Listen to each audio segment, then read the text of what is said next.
So today, Caitlin Clark released a water bottle. Yes, I mean this, a Gatorade water bottle. Since we're impossible to get, like, I think it's going to be impossible to get because this is a water bottle. Not only did it sell out, it was obviously going to sell out. The damn site crashed. The website crashed. The literal website, which was basically there to try sell obviously Caitlin Clark's water bottle, the Gatorade website, crashed. And it wasn't some nothing website. It was fucking Gatorade. It was Gatorade. The site crashed. Like, virtual queue for a bottle of Gatorade. Like, if you guys don't know, like, it was literally like, it had a crash website. They literally had it like it was Nike sneakers. A website was recently crashed by Caitlin Clark.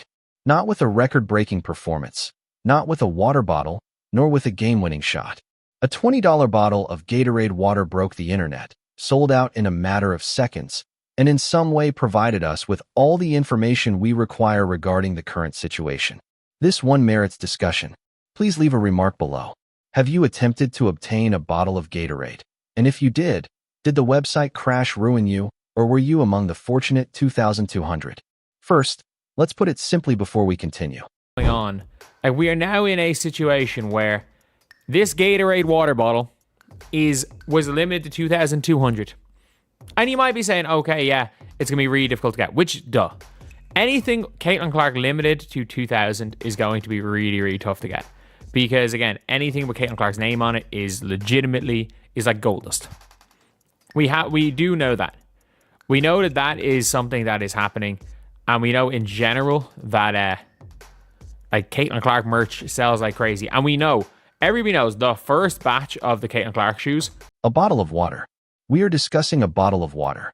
A $20 water bottle with a Caitlin Clark motif, sponsored by Gatorade, crashed a major corporate website, sold out its whole limited run of 2,200 units in about 20 seconds, and generated more sports media attention than most genuine basketball games do on a typical Tuesday.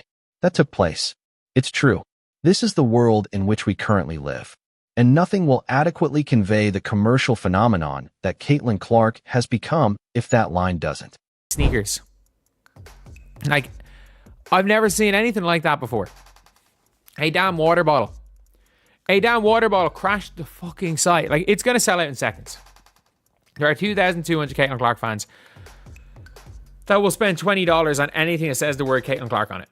Like, let's slow this down and put it into the perspective it actually requires. Because saying things like, the website crashed, or it sold out instantly sounds dramatic. But those phrases carry real weight when we're talking about a Gatorade release. This isn't some new startup testing the waters. This isn't a niche brand doing a tiny merch drop from a warehouse. Gatorade is one of the most established and recognizable sports brands in the world. They've been operating for more than 6 decades. They partner with virtually every major professional league across the United States.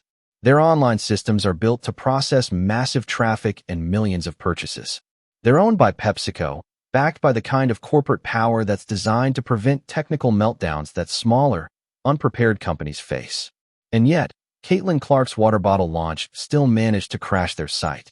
Like, even you got the likes of Nick Wright and stuff saying, they were like, well, nobody under the age of 35 in basketball is more popular than Caitlin Clark. And he's right. He's absolutely right. Like, I don't think anyone's really going to question that one.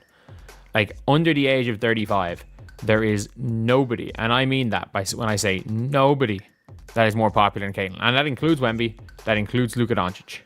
The bottle was capped at just 2,200 pieces. 2,200. In the world of global product releases, that's barely a blip. It wasn't meant to be massive. It was a calculated, intentionally small batch built to spark scarcity and hype. And the reaction was so fast, so intense, that it didn't merely sell out.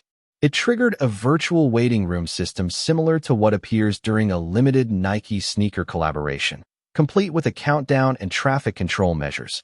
And even that setup struggled to handle the surge of buyers trying to grab a water bottle. Think about that for a second. Gatorade rolled out infrastructure comparable to a high-profile sneaker drop, and it still wasn't sufficient. Reports show the item was gone roughly 20 seconds after launch. 20 seconds for 2,200 units to vanish. That breaks down to around 110 bottles per second, meaning the platform was handling more than 100 transactions every second at peak demand. And that estimate likely undersells the true level of interest, since many customers never made it through the queue before stock ran out. This is the Caitlin Clark effect at its most concentrated. No game, no buzzer beater, no viral highlight, just her name attached to a product and a specific release time. That alone drove the frenzy. More than enough, actually. So the real question becomes, why? How does a water bottle ignite this level of response? The explanation is more complex and more meaningful than it might first appear. The first piece of this is fairly simple. Her supporters are intensely loyal, and over the past 2 years they've repeatedly shown they'll buy virtually anything tied to her name. That isn't a recent development. It was obvious during her college run, when Iowa merchandise began moving at numbers that outpaced programs with decades of stronger national branding. It carried over to the pros, where her WNBA jersey quickly became the league's top seller almost as soon as she was drafted. And it's been reinforced every time a limited Clark-branded item hits the market and disappears before many casual fans even realize it dropped. The second piece involves the psychology of scarcity.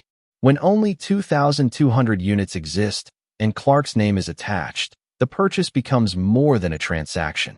It feels like entry into an exclusive circle. Owning one of those 2,200 items holds real meaning for fans who value that connection. It's the same dynamic that fuels limited sneaker releases, numbered art prints that command higher prices, and the multiple versions of Taylor Swift albums that sell out separately despite featuring the same songs. Scarcity combined with identity creates a level of demand that often defies traditional market logic. The comparison to Taylor Swift continues to surface in serious conversations about Clark's business impact because it provides the clearest lens to understand what's happening. It's not about one being a pop star and the other a basketball player. It's about how their supporter bases are built. In both cases, the core audience isn't casually interested. They are emotionally committed to the individual and what she represents.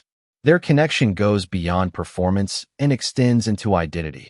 Each has shown the power to repackage a similar concept multiple times and still see overwhelming response from the same buyers, without those supporters feeling taken advantage of.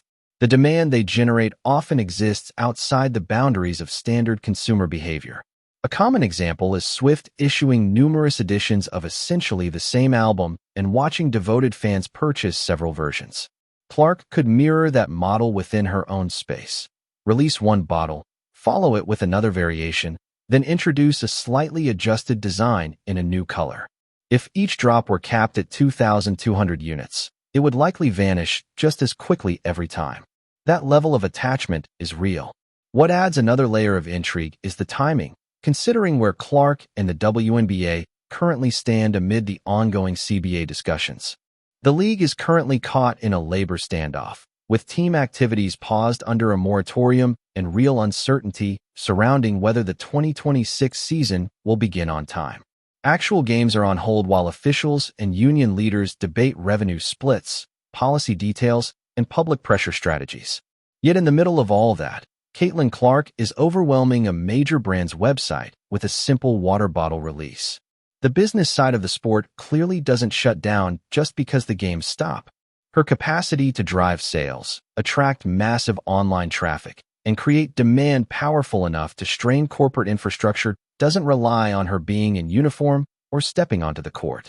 That momentum exists on its own, sustained by an audience that remains fully engaged regardless of ongoing CBA tensions.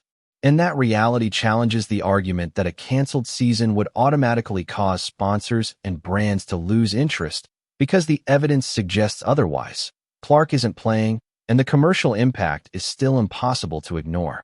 The season hasn't even tipped off and Gatorade's site has already gone down, which tells you the attention isn't fading anytime soon. The pull Clark generates around women's basketball isn't tied to a game schedule. It doesn't power down when the arenas go quiet. And that naturally leads to the sneaker discussion, because any serious look at her 2026 business outlook circles back to her upcoming Nike signature release. She already has the Nike partnership in place, And among people who closely track sports retail and sneaker culture, a clear expectation is forming. When her shoe launches, it won't just lead the women's basketball category or dominate WNBA merchandise. It's projected to be Nike's biggest overall release of the year, period. The benchmark often mentioned in this debate is the debut of Aya Wilson's first signature model, which was extremely hard to secure at launch. Wilson, widely regarded as the WNBA's most accomplished pure player, owns multiple MVP honors and a Finals MVP, credentials that fully justify major commercial backing, and even her drop-face supply string. Clark's release, however, is expected to operate on an entirely different scale of demand. That isn't a knock on Wilson. It's simply a reflection of audience size and reach. As Nick Wright pointed out, among Americans under 35, there may not be a more popular basketball figure right now than Caitlin Clark. That includes the NBA, even players with longer careers, more titles, and higher individual recognition. Yet among Americans under 35, Clark is the defining figure. Her upcoming Nike sneaker release will showcase that in highly visible, public, and almost certainly chaotic fashion. Every system Gatorade had to set up just for a water bottle, queues, waiting rooms, anti-bot safeguards, will be used again for the shoes, and it still may fall short. The initial Clark sneakers will become a cultural moment reaching far beyond basketball fans. Collectors who have never followed the WNBA will participate. Resellers are already preparing strategies. Secondary market values for the first drop will skyrocket, and subsequent restocks will trigger the cycle again. Notably, Clark reportedly exercises careful judgment over endorsements, granting her name only to select partners. Clark's selectivity is deliberate and strategic. When your influence is strong enough to topple websites and sell out items in seconds, you can't risk linking that reputation to anything that undermines the image you've cultivated. A poor endorsement doesn't just fail. It can weaken the credibility that makes every successful collaboration so valuable. That careful curation is what turns each Clark release into an event. Why 2,200 Gatorade bottles sparked widespread attention, and why her upcoming sneaker launch is expected to be chaotic. When her name appears on a product, it carries authentic weight, signaling genuine approval rather than opportunistic marketing. This makes the economic context even more striking. With living costs rising sharply while many incomes lag behind, discretionary spending, money for wants rather than necessities, is under real pressure. That should make selling a limited run of $20 bottles difficult, let alone generating the kind of buying frenzy that crashed Gatorade's site. And yet, the 2,200 units vanished in 20 seconds. The site went down, and the secondary market exploded almost instantly, with resale listings appearing before most even realized the launch had begun.